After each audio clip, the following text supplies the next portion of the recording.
Long, long ago, there was a game so iconic it made the internet blow up. It managed to make corny skeleton dad jokes endearing and made people consider not murdering all of their enemies for once. This philosophically transcendent work was not found in an ancient sea scroll. Nay, it was not a fixture in the ancient Museum of Alexandria. It was, instead, a 2010s video game that showed dudes online that talking can actually work sometimes. It is a phenomenon. It is...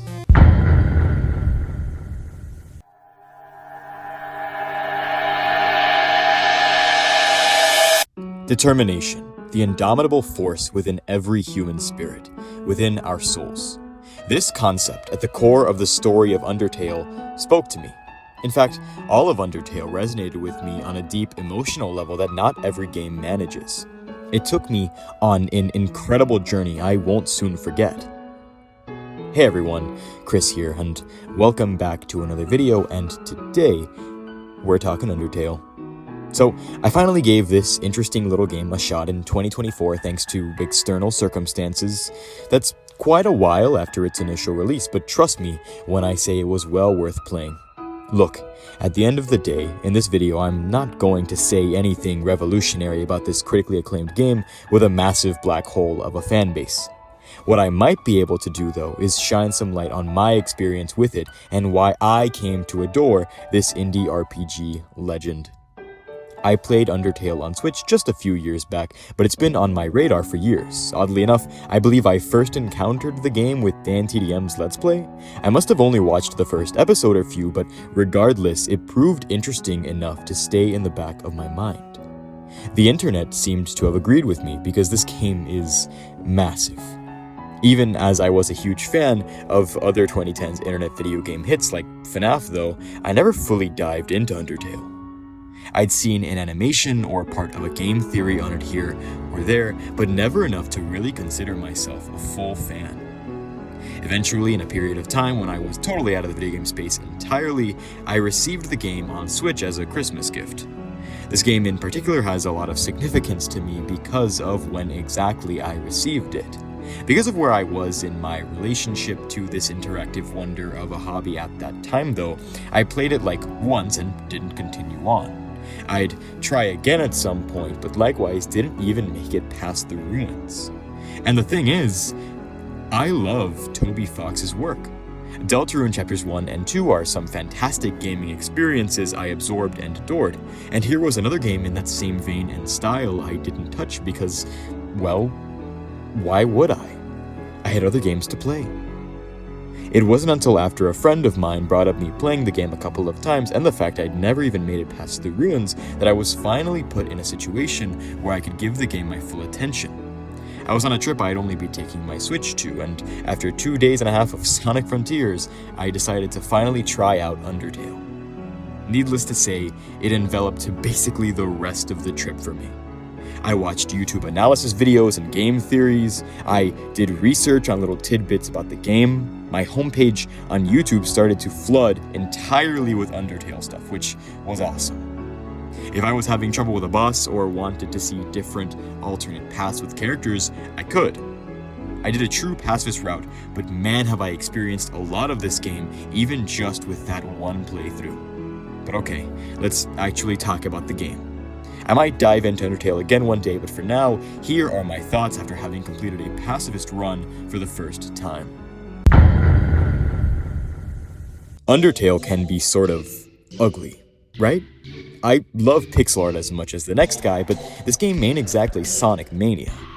Okay, that might be a bit harsh. I absolutely love the way this game looks. It is boundlessly charming and absolutely right up my alley, a masterful audio-visual experience that frankly kinda just brings me pure joy, but hold steady with me for just one moment here. Because even in the bizarre art of this game, we find intentionality and brilliance. So, I haven't played Undertale Yellow, but I have seen some of the character designs, and yeah, they look awesome. And well, as I believe I heard some person online utter at some point, they are very well designed, but not exactly as gross and monstrous looking as some of Fox's original game's characters. Now, I am over-exaggerating a bit. Undertale is by no means a horrendous-looking game, but you can tell it was made by practically one dude. Its distinct style is more so charming and likable than instantly appealing to the eyes. Now, I may be an '07 kid born the year after Sonic '06 and before Iron Man 1, but I still appreciate and adore some good pixel art. I love video games and the history of the medium, and Undertale actually scratches that itch rather nicely. Back to the comparison between Yellow and the original though, Yellow's monster designs might be more instantly appealing, but because of that there is the potentiality they sometimes lack an essential monstrous quality imbued in the original creatures of the first Undertale. The monsters of that game do not appear on the outside friendly, but actually end up being some of the kindest characters in all of gaming. That's part of the game's charm and is part of what makes the central conceit of Undertale work. Almost every monster you meet in the underground ends up being pretty great. Do you spare them by finding a way to resolve their issues with you, or do you destroy them all? And if you do go the genocide route, the game sure makes you feel bad for doing so. But I am being a bit hypocritical right now, because the game also doesn't let gamers like me, who wanted to spare the monsters in my own run but was too curious not to see other possibilities, off the hook. This brings me to my next point, the meta element of the game. The meta component of the character Flowey and the game in general is a part of the experience that hadn't registered its presence in my brain. I maybe knew of it or I had known of it at some point, but by no means was it something I was even consciously thinking about before I played the game. It wasn't fully registered with me the importance fourth wall breaks and the player themselves have in this experience. Undertale puts a great amount of emphasis on this dynamic between player and game, making sure to endear the player to the characters of the underworld while establishing the player's dominion over their fates. It's oddly dystopian, honestly, for a game where a funny skeleton man makes dad jokes. Hey, wait, he's in on these reality-altering manipulation shenanigans too. It is us, the player, who exerts an even greater control over the game's world than Flowey, Sans, and Asgore though, because apparently, according to the final battle with him, he knows if we've fought him multiple times and died before. This is true throughout the entire gameplay experience and drives the story forward in some really interesting ways. I wasn't playing on a computer, so my game didn't shut down in that final Flowey fight. It did certainly pretend like it was still going to, however.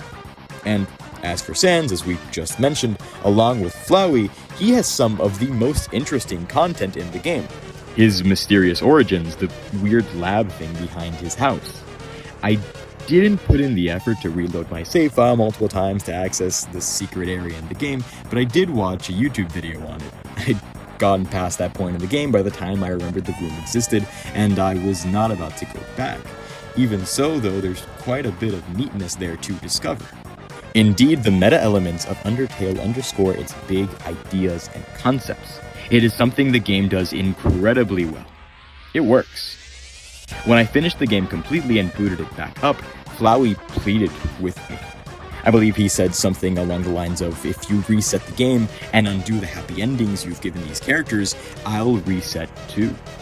The fact this game had a moment like that after I'd already beaten it spoke volumes. Undertale really is a masterpiece. Undertale is, simply put, excellent. It's Undertale. What did you expect, you know? The characters are so much fun, the world is amazing, and it is such a thematically rich little indie. The game has this panache to it. It is so confident in what it wants to be. Its energy is infectious. The process of how I played the game and did research into every nook and cranny I could find is a whole ordeal that I won't bore you with the details of here, but I will say that every part of it was a blast.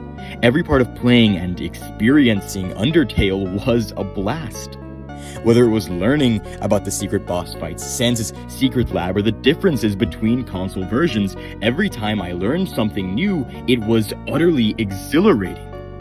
And on console differences, Mad Mew Mew. Man, what a great little section of the game that was. Needless to say, I'm very happy I played the Switch port. Undertale has so much hidden just underneath the surface.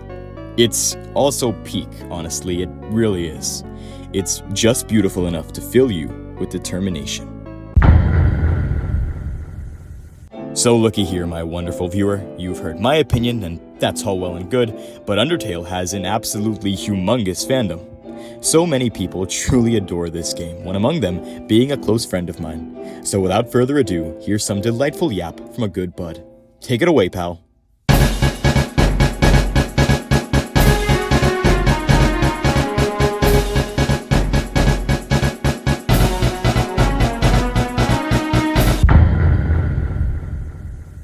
Really, the more I think of Undertale, the more I remember and the more I want to talk about.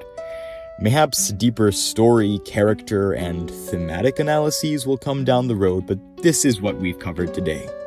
This game might seem small, and in a way it is, but it's still packed with a lot of unique content. Undertale is special. Everything about the game, its music, world design, game design, character, story, pathos, it's all there. Everything you'd want in a video game. This is such a special and unique game, and I am truly happy I got the privilege of being able to say I've played it. I know you've already played it, but if for some reason you haven't, I urge you, give this one a full-on go. I promise it will be one of the most charming, dynamic, exhilarating, emotional, cathartic video game experiences you will ever have. It's Undertale. What did you expect?